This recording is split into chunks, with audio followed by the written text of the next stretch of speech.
Tufit, good afternoon. As Tufit said, my name is Tonia Khouri. I'm the Vice President in Defense of Christians. And we are holding this press conference to report on the crisis that's happening in Lebanon right now due to the 2.1 million displaced Syrians currently living there.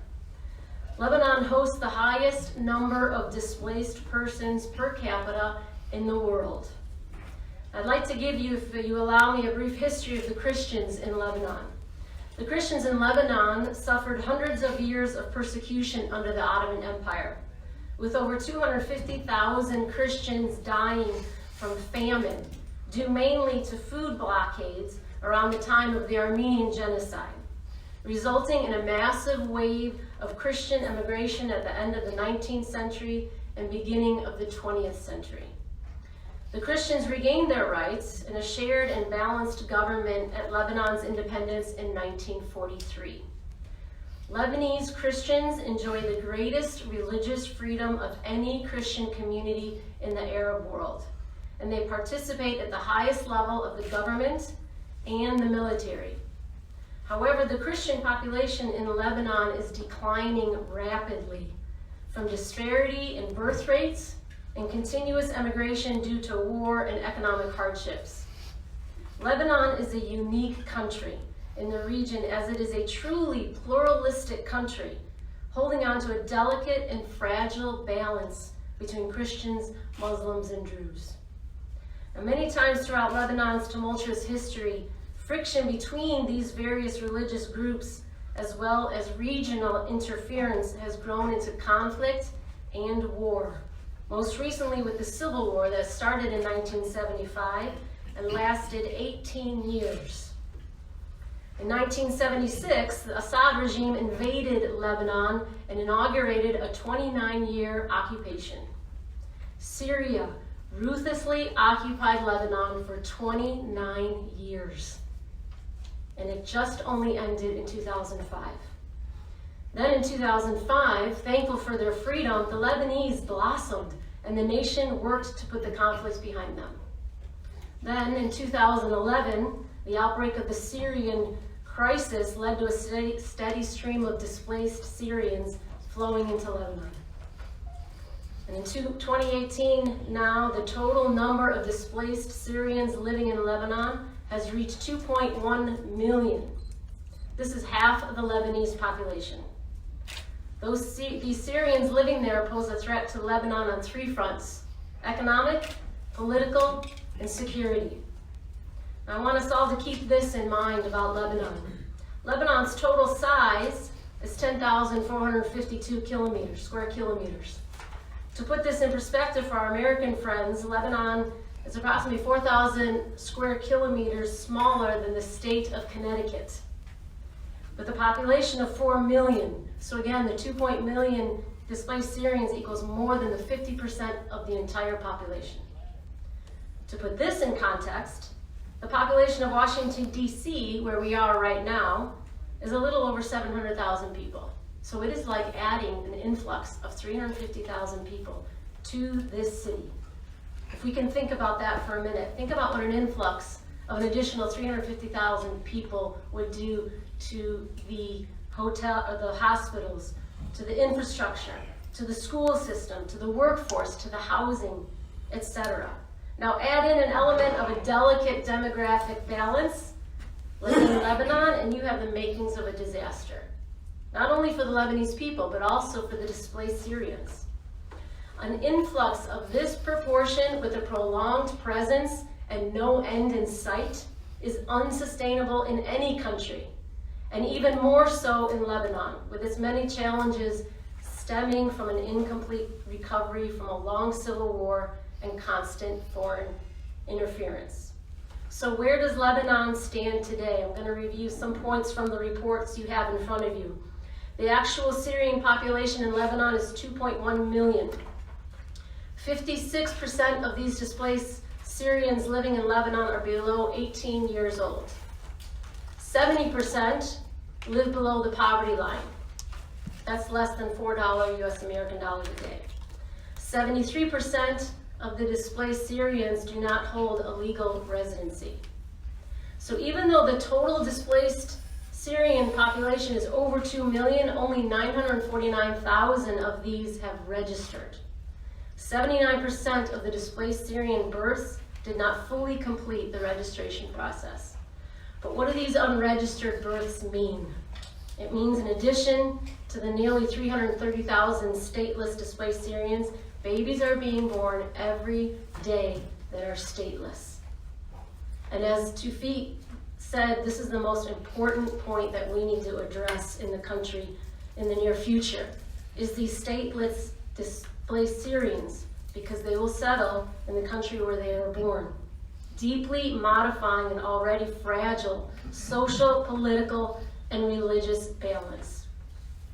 So adding to this danger of disturbing this delicate demographic balance that makes Lebanon unique is the birth rates. The birth rate of the displaced Syrians from the years of 2015 to 2017 increased by 19%, where the Lebanese birth rate decreased by 1.5%. There was 125,000 Syrian babies were born in Lebanon just last year alone. Some other alarming facts that we found in our research.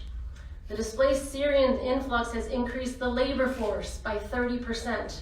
This is nearly 400,000 additional workers, mostly labor workers who accept 65% lower wages than Lebanese. This has led to 220,000 Lebanese losing their jobs since 2011. 170,000 additional Lebanese living below the poverty line since 2011. And the unemployment among the Lebanese youth is soon to reach 40%. Another alarming fact is the increased stress on the already depleting water sources. Now, the average daily water consumption per a displaced Syrian is 64 to 104 liters.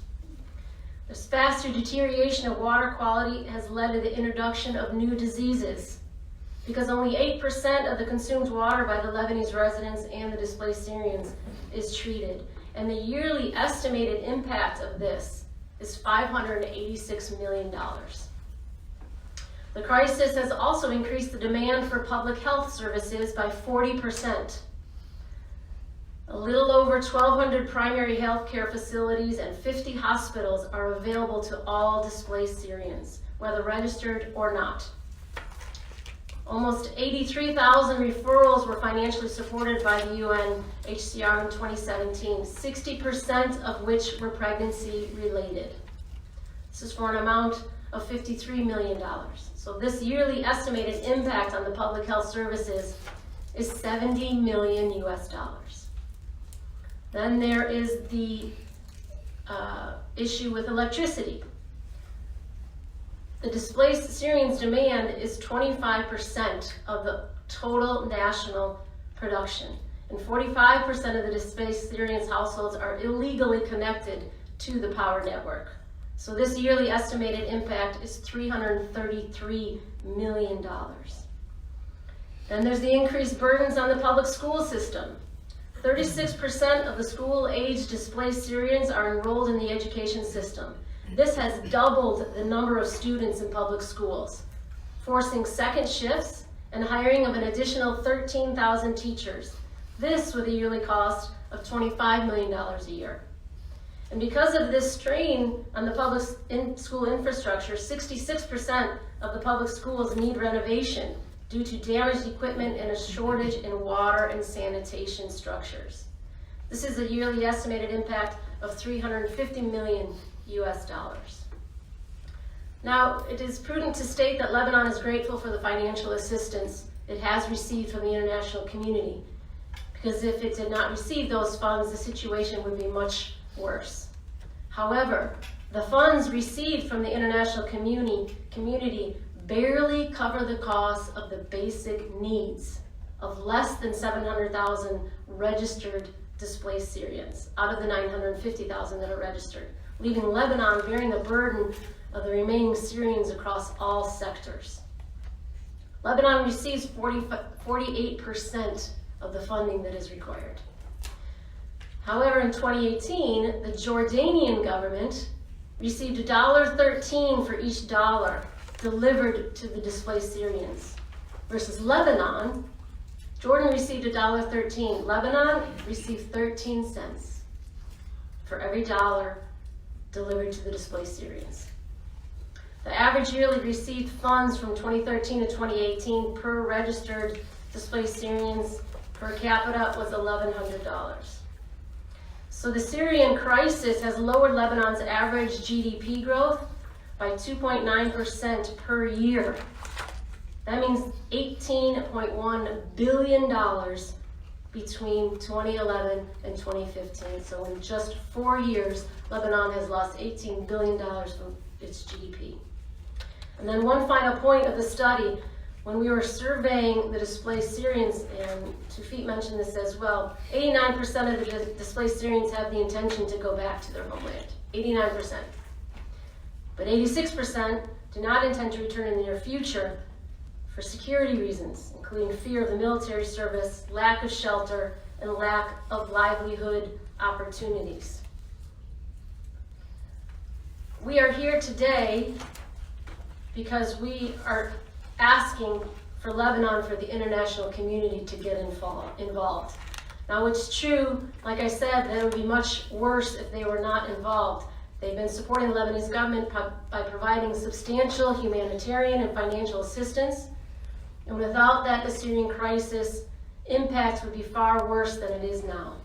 However, if any country in the world had to face the same situation, it would have been structurally disaggregated, despite any assistance.